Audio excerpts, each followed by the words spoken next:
On today's episode of Work It Out with Lauri, we're going to be talking about how to protect yourself from all the potential retaliation from the bullies who you've left in the rear view mirror. Wahoo! Get your weekly knowledge from Lauri Lilly on a brand new Work It Out with Lauri.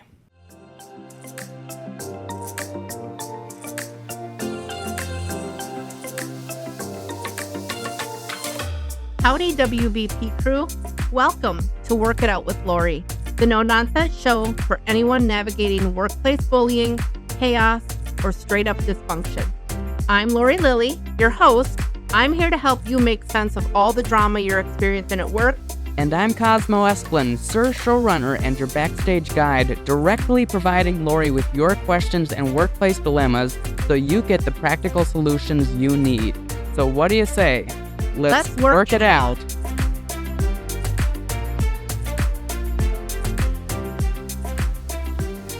Thank you for tuning in, everyone, to a brand new podcast today, and thank you for bearing with us through all the wahoos of our host, Lauri. Welcome back, Lauri. Oh, thanks. I'm fired up today. Yeah, we could tell by the Mario sound effects. So, are you ready to hit today's topic and dig into our question? I'm ready. All right, let's do it. So, our question today comes from someone using the pseudonym of Warrior Spirit. Love it. Love Sounds it. like a Gotham-esque vigilante.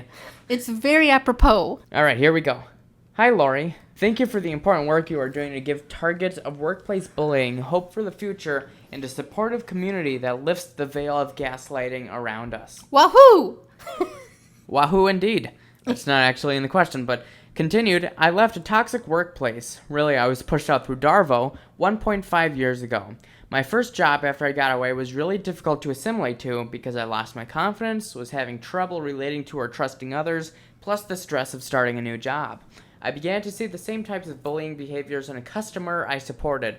When I brought this up with my leadership, they gaslighted me and downplayed my valid concerns about how this person was undermining my job and our services. Since they were not willing to engage in discussing this with me, I started making plans to move on to a new job after 1 year. Same place, but different department. I'm proud of myself for seeing the behavior patterns and advocating for myself by moving on. This podcast gave me the insight to do so. Wahoo!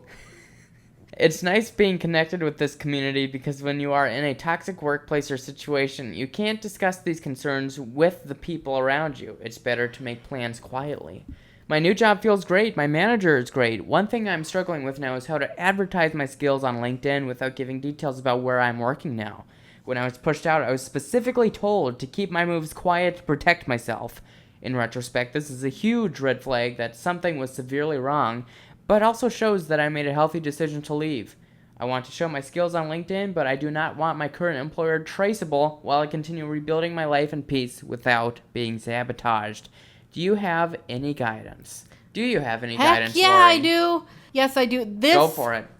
Warrior Spirit, you provided so much. I could do hours on your question and commentary here. Let me start at the top here, where you're mentioning that your first job after you left the abusive workplace, and you're mentioning that it was very challenging, high stress, you're onboarding, recalibrating after the abuse, you're healing from the abuse. It is insane to have to navigate the aftershocks with all of these things going on at one time. That's why one of the things that I often share, and I will once again be found on my mountaintop with my megaphone, is that getting away from the abusive workplace is step one.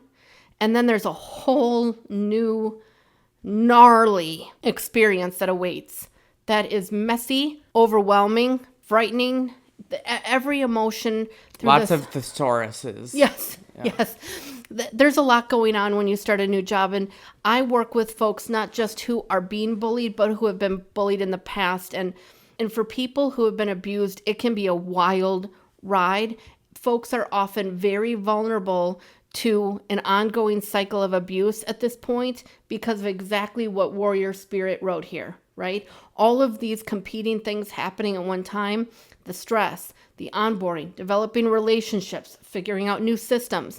After you've been abused, your brain has been changed, and it is exhausting to just function, but then to be in a new workplace and your nervous system is completely fried, it's a disaster. Some people navigate it better than others, but please know, seeking support after you've been abused from someone like me or who has similar expertise is going to help you on your way. You're going to get to where you want to be as quickly as possible. So onward with Warrior Spirit's note here. Very smart. Warrior Spirit, WS, you are very intelligent. Make your moves quietly. What's the animal that prowls? Is it a tiger? A tiger prowls, I think. It seems like an adjective associated with that beast. Yeah, you want to be a tiger or something that just prowls around really quietly. A Bengal tiger, preferably. Those are the coolest ones. Oh, okay. Okay. There you go. I didn't know. Yeah. But Bengals for the win. you need to be very quiet when you leave because these people are nuts. They are sensing they're losing control of you. And when bullies sense they're losing control of you, they go crazy. They're going to try and sabotage you. So kudos to WS here. We're on a first name basis with WS now. Yes. Moving like a Bengal. This is the way for anyone who's in the middle of departing and exiting. Tell no one anything. Okay? You are locked down like Fort Knox, and it's going to benefit you in the long run. So here we're pivoting to the actual question. That was a long lead up, but it's good to get some background for him. Yeah, I'm just so impressed by everything this person did here. Warrior Spirit did everything right. You get high marks from Lauri. Yeah, high marks. No prize yet, but we're working on that. So now you're in this new job. It feels great. That hypervigilance is still there, right? You're acutely aware of exactly how dangerous the bullies can still be. It's like they're lurking around the corner. The reality is, as dark as that sounds, it's the truth. You've probably seen people look at your profile, maybe under where they're not showing their full name or they're anonymous, and they're so curious to know what you're doing. So you ever seen that on LinkedIn? If you don't have the premium plan where it's like, so-and-so looked at your LinkedIn, but you have to sign up for premium to see who it is. Yeah, they suck you in every time, mm-hmm. right? They use our curiosity against us. That's right. But all of this to say is your instincts are correct. They're looking for something. And so what I often tell folks who are in the process of exiting is block. Go crazy. Block them. Block them like your life depends on it. Like it's 1999. That's right. Just block everybody. These people are very resourceful. They'll find flying monkeys to go and look at your profile and all of that. But to the extent that you can block them, or you can just make your current employer confidential. There's nothing wrong with that too, just for a period of time, especially if you're not on the job market right now and you're not looking for a job.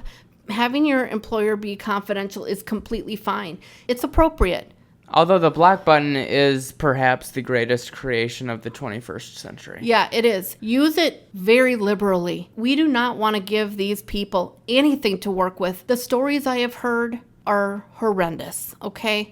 And they can and will sabotage. And so Warrior Spirit's instincts are straight on here, spot on.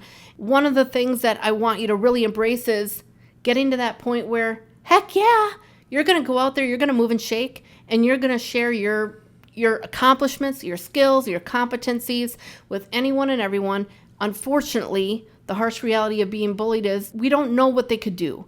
So let's give them enough room to forget about you. Let's block them, make your place confidential, and then feel free to post. Because at that point, if you've blocked, plus you've made your employer confidential, and they still are finding a way to sabotage you, they are far more resourceful than we're ever going to be. We are not going to shrink for these people. And we are not going to be out-prowled, right? We are not going to be I'm trying to think of an animal that's more prowly than a tiger. Oh, is a leopard more prowly? Maybe. So you want to be the tiger taking down the leopard so that the leopard doesn't prowl around the prowly tiger. I don't know where this analogy is going necessarily, but it's food for thought. I think the pseudonym Warrior Spirit got us going here. Yeah, pretty good. I think so. Yeah, we're lost in the abstract world right now.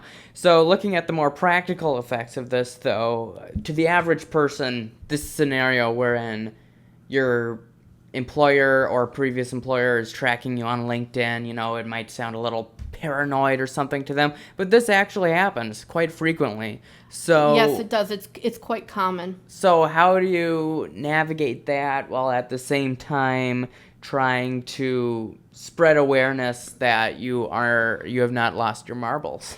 You almost want to go on a little bit of a hiatus on LinkedIn. If depending on how long you've been at your new spot, I tell folks to just go quiet for 6 months. No updating your LinkedIn. Don't do anything. You've got bigger fish to fry at that point anyway, with all of the navigating of the new workplace, the healing, the aftershocks from the abuse, the nervous system, all of these things that you're dealing with.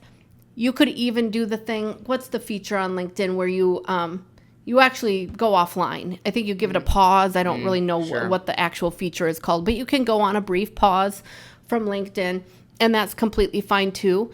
Just give them enough space to lose interest in you, right? It's the same thing as gray rocking. We're not giving them any fodder. We're not giving them anything to work with. And so eventually they lose interest. And that's the goal here. We want them to lose interest, and eventually they will, because these people are not normal. They're going to find a new target. They're going to zoom in on them, and they're going to start torturing them emotionally. If we can give enough space and time between your last interaction with them and when you finally start coming back to life on LinkedIn, hopefully they'll have forgotten and moved on. So LinkedIn is in the current digital era, and the zeitgeist is very much ingrained within professional communities. And there's upsides and downsides of that, as I'm sure you would attest. What do you think is the biggest benefit and the biggest downside of being on LinkedIn? Interesting. Well, the obvious benefit is networking, being able to meet people, join in with groups that align with your value set. That's why I have a page there. And You know that better than anyone. Gosh, the amount of people I meet on LinkedIn, and it's fantastic for meeting new people and learning about new opportunities and all kinds of good things. I think the negative related to LinkedIn is the general expectation that if you're a professional or in the working world, that you have a presence on LinkedIn. For people who are being bullied and abused, this places you at a serious risk of retaliation. Bullies who are going to come for you, who are going to watch you, who are going to stalk you. People expect you to be there. Your employer expects you to be on LinkedIn. Recruiters expect you to be on LinkedIn. And it's very hard and challenging for people who are aspiring and moving on up in their careers, right? They want to show their accomplishments, just like Warrior Spirit is saying here. And if you suddenly go dark on LinkedIn, that's very unusual. But I want people to start feeling comfortable with it and embracing it, because in the end, the benefits of going dark for a short period of time are going to far outweigh the risks. Be safe out there. Be bold. Do what you have to do to protect your career, because bullies are relentless. Once they start to lose control of you, they go a little crazy. So just like gray rocking, keep that emotional space and they will give up. And use the tools that you have been provided with carefully. Right, with great power comes great responsibility. And I think you're doing a good job of supplying people with the correct advice on that. So in closing, anything else you want to say to our good friend WS before we head out? No, you did an amazing job of following a very good path to exit and to entry, and continue to be safe out there. Wishing you all the best. And thank you for your support of WBP. All right, and we're wishing all of you the best, folks. Thanks for tuning in on this Monday, and we'll see you back here again shortly. Thanks, Lauri. Later.